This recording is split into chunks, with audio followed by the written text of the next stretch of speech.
Hello everyone, welcome to my channel Indian law academy. आज हम contempt of court के बारे में जानेंगे। कंटेम्प्ट ऑफ कोर्ट की प्रोसीडिंग क्या होती है और किस तरह से इसमें प्रोसीडिंग होती है, कितनी तरह के होते हैं, ये कौन सा एक्ट इस पर लागू होता है।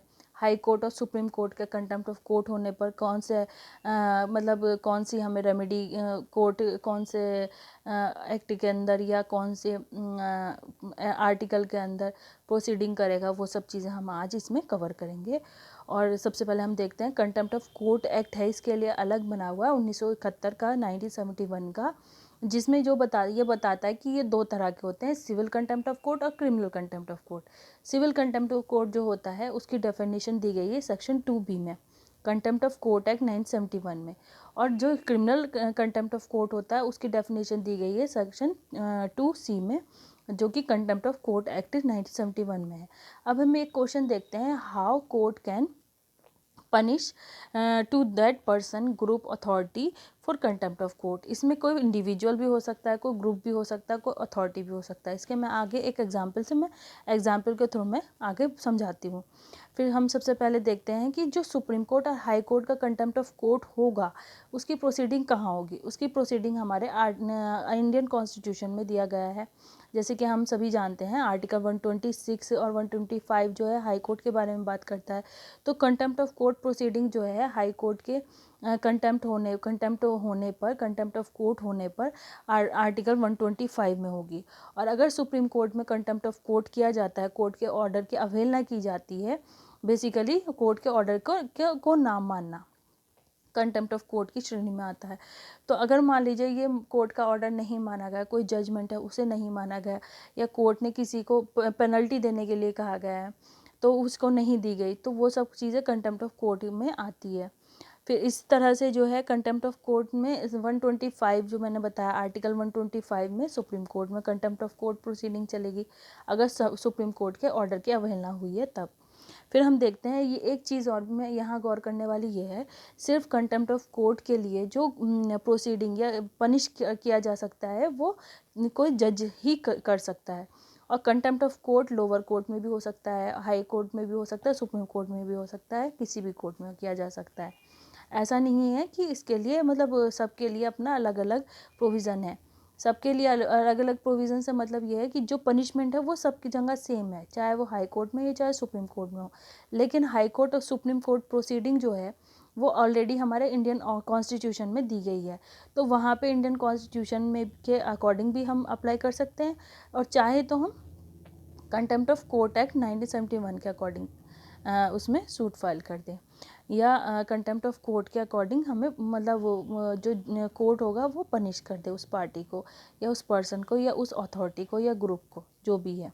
ठीक है, सिविल कंटेम्प्ट ऑफ कोर्ट को अभी हम एक एग्जांपल के थ्रू देखते हैं। जैसे कोर्ट ने किसी मतलब पर्सन को ये कहा कि वो अदर पार्टी को, जो ए पार्टी है और जो बी पार्टी है, मान लीजिए कोर्ट में दो पार्टी जाती हैं ए और बी, ठीक है। एक तो होती है प्लेंटिफ, दूसरी होती डिफेंडेंट। मान लीजिए प्लेंटिफ जो है वो केस जीत जाता है, ठीक है।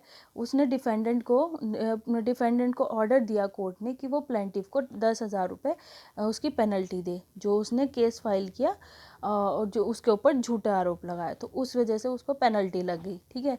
डिफेंडेंट ने उसको पेनल्टी देने से मना कर दिया। जब कोर्ट का ऑर्डर था 10,000 रुपये जो है डिफेंडेंट को प्लेंटिफ को देने हैं, लेकिन वो कोर्ट का ऑर्डर नहीं मानता, तो वो कंटेम्प्ट ऑफ कोर्ट की श्रेणी में आएगा और उसके ऊपर contempt of court, civil contempt of court लगेगा। ये यहाँ पर सिविल कंटेम्प्ट ऑफ कोर्ट कहलाएगा। फिर हम देखते हैं सिविल कंटेम्प्ट ऑफ कोर्ट का मीनिंग क्या है, जो कि civil contempt of court here means wilfully disobeying any judgment, decree और ऑर्डर, जानबूझ के ऑफ द कोर्ट, किसी भी कोर्ट की, जानबूझ के किसी भी कोर्ट के जजमेंट को, डिग्री को या ऑर्डर को के ऑर्डर की अवहेलना करना या उसको ना मानना, ठीक है। विलफुली हियर मीन्स, विलफुली का मतलब है वॉलंटरीली, जानबूझकर, डूइंग सम एक्ट, ऐसा कोई एक्ट करना, ऐसा कोई मतलब काम करना, which is band by the law, जो कि लॉ के द्वारा मना है, या लॉज, किसी भी लॉज में अलग अलग एक्ट में भी मना है। Restrict to do that act, उस एक्ट को करने से मना किया गया है। तो वो क्या कहलाएगा, विलफुली से मतलब है यहाँ विलफुली कहलाएगा कि उसको वॉलंटरीली उस पर्सन ने नहीं किया।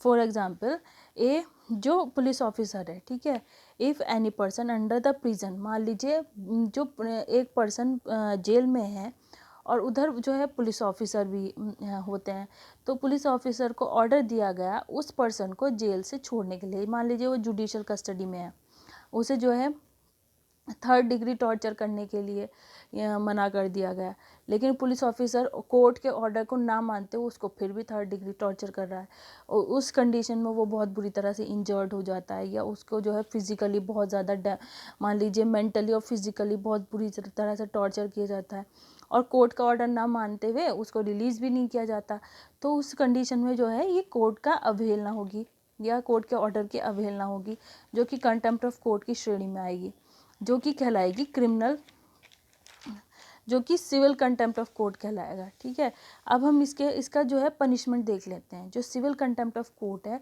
उसका पनिशमेंट है 6 महीने तो जेल होगी, 6 मंथ जेल प्लस 2000 रुपीज़ फाइन। ठीक है, 2000 रुपये का फाइन होगा। फिर हम क्रिमिनल कंटेम्प्ट ऑफ कोर्ट देखते हैं। Criminal contempt of court here means to against any court और कोर्ट अथॉरिटी, इसमें कोर्ट भी हो सकता है, कोई भी कोर्ट या कोई अथॉरिटी, अथॉरिटी से मतलब यहाँ जजेस के लिए कहा गया है, to publish words which are disrespectful और to speak called criminal contempt. मतलब यहाँ पे ये कहा गया है या तो किसी कोर्ट के बारे में किसी पर्सन ने, ग्रुप ने या किसी अथॉरिटी ने, या फिर वहाँ के कोर्ट अथॉरिटीज़ के बारे में, या कि वहाँ के कोर्ट अथॉरिटीज़ मतलब जजेस के बारे में कोई ऐसा डिसरेस्पेक्टफुल वर्ड्स कहे हैं और वो भी पब्लिश किए गए हैं। ठीक है, कहना और साथ के साथ कहने से मतलब यहाँ ये नहीं है कि वो रिटर्न में है। ठीक है, और उसकी जो मान है, मान हानि की गई है एक तरह से, तो वो डिसरेस्पेक्ट की गई है, तो उसे क्या कहेंगे, क्रिमिनल कंटेम्प्ट ऑफ कोर्ट कहलाएगा वो। ठीक है, वर्ड्स विच आर स्कैंडलाइज्ड, जो वर्ड्स कहे गए हैं वो स्कैंडलाइज हैं द कोर्ट्स अथॉरिटी और interference with proceedings, interference with justice और interfere under the administration of justice called criminal contempt. जो वर्ड कहे गए हैं वो इस तरह के हैं जो कोर्ट की बहुत ज़्यादा मानहानि करने वाले हैं, और उससे जो है कोर्ट की प्रोसीडिंग जो है वो इन्फ्लुएंस हो रही है, इंटरफेरेंस, कोर्ट की प्रोसीडिंग में इंटरफेरेंस किया जा रहा है, या जो कोर्ट जस्टिस प्रोवाइड किया जा रहा है उसमें इंटरफेरेंस किया जा रहा है, या फिर जो वो जो एडमिनिस्ट्रेशन है, जुडिशियल एडमिनिस्ट्रेशन है, उसको कहीं ना कहीं इन्फ्लुएंस कर रहा है, तो वो क्रिमिनल कंटेम्प्ट की श्रेणी में आएगा। ठीक है, जैसे हम इसे एक एग्जांपल से समझते हैं। For example, any person talking in abusive language, मान लीजिए कोई पर्सन वो एब्यूसिव लैंग्वेज में बोलता है और talking in high volume and disturb the courts proceeding and police officers restrict him but he और she is not allowed courts rule. ठीक है, and did not keep quiet, then he or she will become liable for crimeable या criminal contempt of court.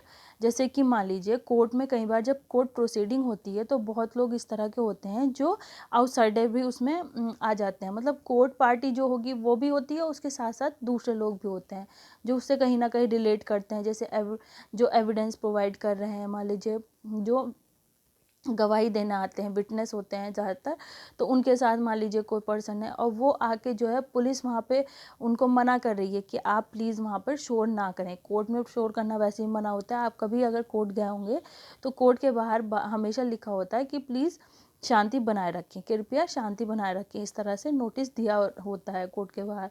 या आप कहीं भी वो district court में या कहीं भी जाएं आप, किसी भी कोर्ट में, वहाँ ये लेबल लगा होता है ज़रूर, इस तरह का नोटिस आपको देखने को मिलेगा। तो वो एक तरह से हमें बताया जा रहा है कि यहाँ पे जो कोर्ट प्रोसीडिंग है उसको इंटरफेरेंस ना करें बोल के या शोर मचा के, और अगर मान लीजिए पुलिस ऑफिसर उसको मना कर रहा है, वो फिर भी उस काम को कर रहा है, तो वो क्रिमिनल कंटेम्प्ट ऑफ कोर्ट की श्रेणी में आएगा। या फिर कहना चाहिए वो कोर्ट की प्रोसीडिंग तो इंटरप्ट कर ही रहा है, साथ के साथ मान लीजिए एक कोई बंदा अब्यूसिव लैंग्वेज में भी बोल रहा है, तो वो चीज़ क्या है, वहाँ कोर्ट के जो प्रोसीडिंग है उसे डिस्टर्ब कर रहा है, जो कि सही नहीं है, वो कंटेम्प्ट ऑफ कोर्ट की श्रेणी में आएगा। ठीक है। जो क्रिमिनल कंटेम्प्ट ऑफ कोर्ट है, इसके लिए पनिशमेंट है 6 मंथ तो जेल है और 2000 रुपीज़ फाइन है। ठीक है। फिर इसके लिए हम एक केस देखते हैं जिसमें कुणाल कामरा, अभी रिसेंट केस, कुणाल कामरा एक कॉमेडियन है, उन्होंने कुछ कोर्ट के बारे में ऐसी मतलब कॉमेडी से रिलेट करते हुए बोला, तो जिससे भी कंटेम्प्ट ऑफ कोर्ट की श्रेणी में माना गया। अब इसमें आप प्लीज़ मुझे कमेंट बॉक्स में बताइएगा कि क्या ये कुणाल कामरा ने जो कहा है अपनी कॉमेडी में, तो वो क्या कंटेम्प्ट ऑफ कोर्ट कहलाएगा या नहीं कहलाएगा। इसके अलावा प्रशांत भूषण जो एडवोकेट हैं, सोशल एक्टिविस्ट भी हैं, उन्होंने जो हाई कोर्ट के जज हैं कुणाल कामराज ने ट्वीट किया था। ठीक है। कुणाल कामरा वाले जो वो है कॉमेडियन, उन्होंने ट्वीट किया था, उन्होंने tweet related for chief justice of India जो सिटिंग ऑन बाइक्स, वो एक ट्वीट करके उन्होंने एक पिक्चर अपलोड की थी जो चीफ जस्टिस थे, और उन्होंने क्या किया, उस पर कुणाल कामरा ने कुछ मतलब ट्वीट पे कुछ कमेंट कर दिए, तो उसे जो है एक तरह से कंटेम्प्ट ऑफ कोर्ट माना गया।